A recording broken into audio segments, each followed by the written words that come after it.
Welcome to the Baton Rouge General Birth Center. My name is Becca and I'm a labor and delivery nurse.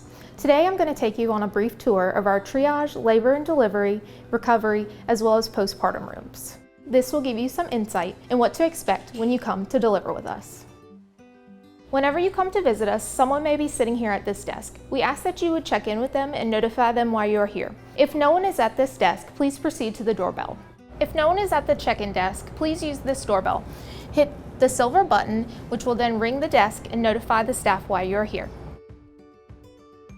Once entering the unit, you will proceed to the birth center registration desk. Here, you will be greeted by a unit clerk or nursing staff. We will ask you to provide your driver's license and insurance card. From here, we will check you in and ask you to fill out some brief paperwork, such as consents for treatment, as well as consent for delivery if you're here for delivery.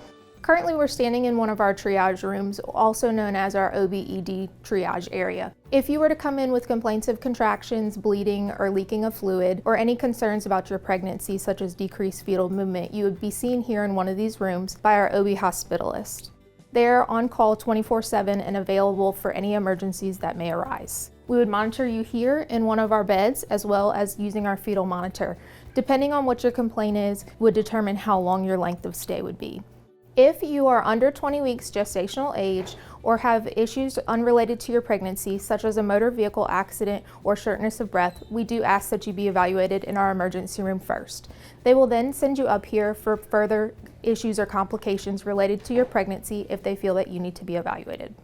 If you have any concerns or questions, if it's time to come in and be assessed in triage or be seen by a doctor, we ask you to call your physician. The physician line is available to you 24/7. You just call and speak to the doctor or nurse on call, and they will be able to further advise you on what you should do. One of the most commonly asked questions for a triage patient is, when should I come in and how far apart should my contractions be? One way to tell is if your contractions are 2 to 3 minutes apart for 2 hours or greater. These contractions would be unrelieved with changing your position, increasing your fluid intake, or taking a warm bath. If your contractions are greater than 2 to 3 minutes apart and they are relieved with changing position, increasing fluid, or taking a bath, it is more than likely just Braxton Hicks. If you are a preterm patient and you have 6 or more painful contractions in 1 hour, meaning these contractions take your breath away or increase in intensity, we ask you to come in and be evaluated.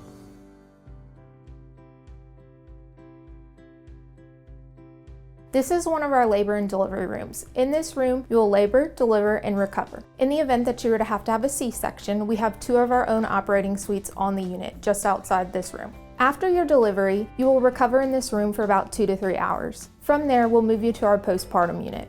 At Baton Rouge General, we perform couplet care. This means that we do not have a well baby nursery. The only exception to this rule is if your baby has to have a circumcision or a procedure that cannot be done at the bedside and has to have blood work, which would be then done in the NICU.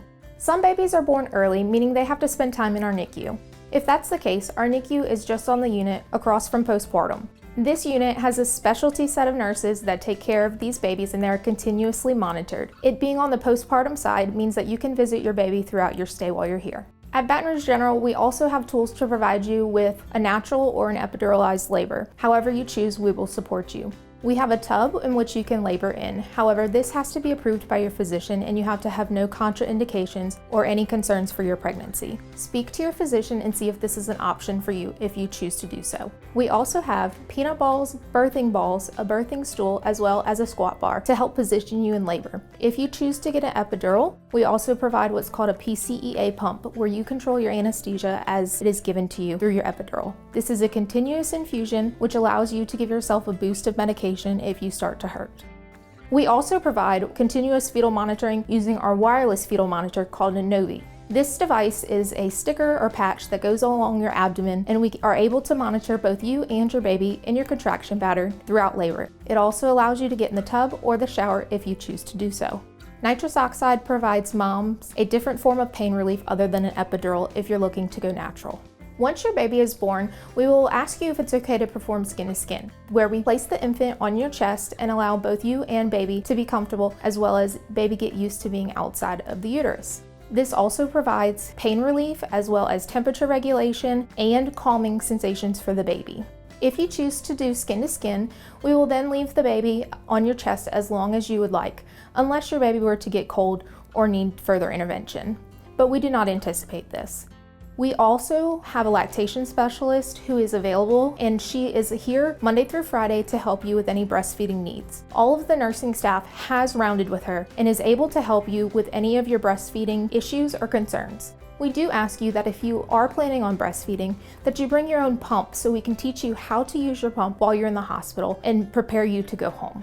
We also offer delayed bathing, meaning we would not bathe your newborn for 12 to 24 hours after birth. In doing so, this helps protect the newborn's skin, also helps them regulate their temperature, and helps promote breastfeeding. If you choose to participate in delayed bathing, your baby will be bathed on postpartum using a swaddle bath or a turtle tub bath.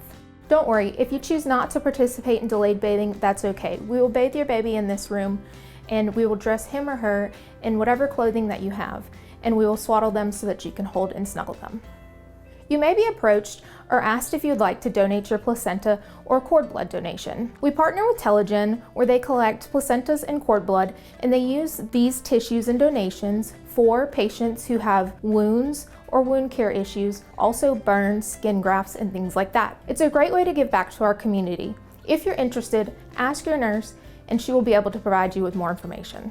If you are scheduled induction, we do ask that you eat before you come. Once you are admitted into the hospital for labor, we will only provide you with ice chips and popsicles. If you are scheduled C-section, please follow the guidelines that your nurse or your doctor has given you to not eat 8 to 12 hours in advance.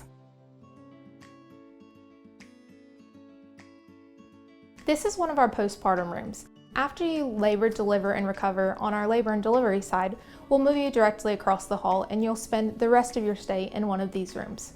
If you're an uncomplicated vaginal delivery, anticipate to stay 2 nights after delivery. If you're a C-section, anticipate to stay 2 to 3 nights after delivery. We suggest bringing 2 to 3 days worth of clothes for both you, your significant other, and your baby. We provide everything that you would need after your delivery, such as mesh underwear, peri pads, as well as a peri bottle, any medications that you may need following. We also provide diapers and blankets for baby. In the event that you choose to formula feed your baby, we provide formula during your stay. Some things that you can anticipate during your stay are normal newborn procedures, such as blood collection, jaundice testing, as well as a hearing screen and daily weights. At this time, we do not provide meals for family members. We only provide a meal for the patient for breakfast, lunch, and dinner. We also have snacks available on the unit. We do have a cafeteria that your loved one can visit to purchase a meal for themselves. Most pediatricians recommend 3 medications for our newborns. The first of which is erythromycin eye ointment. It's an ointment that we place in the eyes to protect the baby from any kind of eye infections. The second is hepatitis B vaccine. This is an injection that's given in the thigh to protect baby against hepatitis. It's the first of the series, and as your baby gets older, he or she will receive the following injections with your pediatrician. The third is vitamin K injection. This injection helps prevent any bleeding or clotting that may occur in the newborn. This is also an injection that is given in the thigh. Thank you so much for joining me on this tour. I hope this provides you with some insight to what to expect when you're here. If you have any questions, feel free to call the Birth Center, and a Birth Center staff member will be able to answer them for you.